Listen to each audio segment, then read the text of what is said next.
Associated Press, welcome to the Carolinas. Appreciate it. Why did you choose here? Play? Coach Frank. It was simple. For Coach Frank called, I knew right then as soon as he called and hung up the phone, I told my wife we're going to Carolina.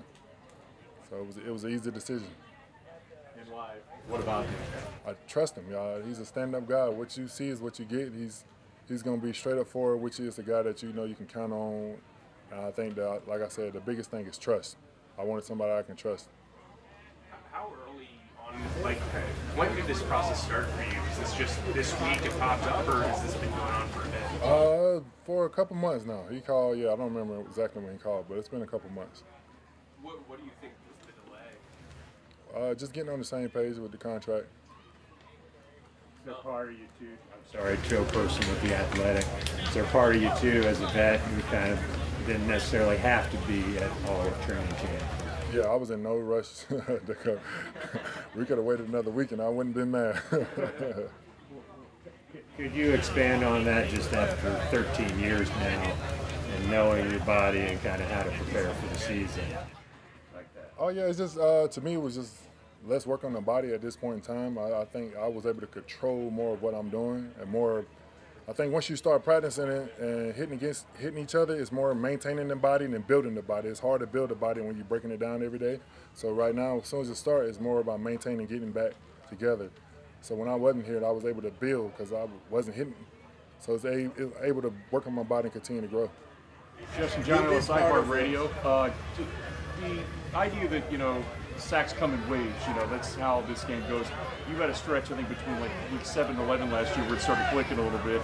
Talk about the journey last year, in Baltimore and when it really started coming together for that defense, and for you in particular. Last year, I think I got off to a pretty great start. I was steady. And in communication, I think it was just a great defense at the point in time. Then once, it's hard to get sacks when the ball game is close. I think, especially when Lamar went down, the game changed for us a little bit. Every ball game was close, so it's hard to put pressure on the quarterback when they're running the ball. That's impossible. So I think that was the biggest thing that happened with that team. What are your impressions of Brian? What are your impressions of Brian Burns right off the bat for the guy you just met? I think he's a great guy. I think he's a leader.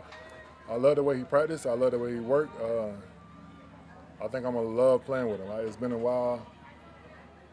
That kind of talent don't come around often. I think he's proven already. I think everybody sees and know what he got, and the sky's the limit for that kid. So I think it's a situation that we can help each other. You'll be a veteran leader in this group. Talk about your approach to merging into that as you help mentor those guys. Well, I'm not going to force myself on anyone. I'm an open book, and I'll let the whole room know I'm an open book. So any questions they want to ask and need answer, I will answer them. But I'm not going to force myself on anybody. That's not the way I roll. So, like I said, I'm an open book, though. Anybody that need help or want ideas, I'm here for it. Justin, living here at ESPN.com. Have you got a chance to meet Don Capers? Is there any history with him at all? And if you followed what he's done with really good outside linebackers in this team?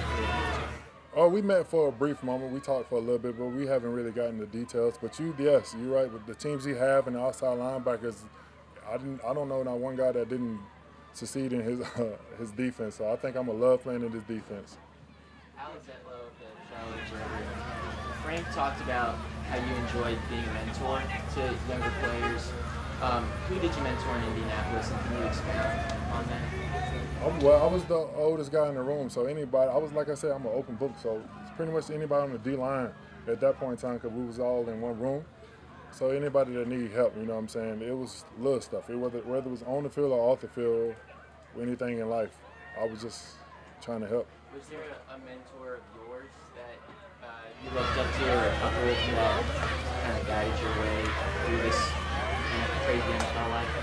Well, I was blessed when I came in. I had a couple good guys, especially Tamba Ali when I first got in. He was a great mentor for me. I think the way I worked came from him. I was able to see a true veteran work and an all-pro guy as soon as I got in. So it was easier for me, whether a lot of guys come in when they got young guys around them, they didn't have a true veteran. But I had a proven veteran already, so I followed him. Mike came from the Charlotte Observer. Sorry. introduced myself earlier.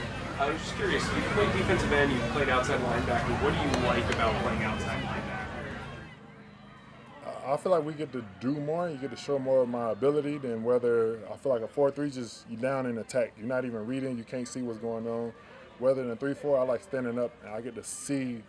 I like to play the play. You know what I'm saying? So if I can see the play from watching film, I know it gives me ideas on what plays are coming. With my hand down, I can't see much but the guy in front of me. So after playing so much for standing up, I kind of hate putting my hand down unless I'm about to rush.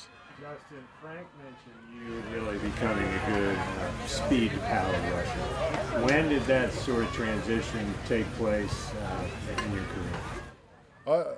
Tamba taught me to use, I would say Tamba and Joe Kim. Joe Kim is with the Patriots now, but them two guys taught me to use what I had. You know what I'm saying? So I really didn't know what I had until I got with them, and they broke it down for me and made it easier for me to learn. So like I said, them two guys, the way I rush, the way I think about the pass rush, Tamba and Joe Kim taught me everything. Also, you have an idea when you'll start practicing? Not sure. They got a game plan for me, so whatever they say, I'm on board.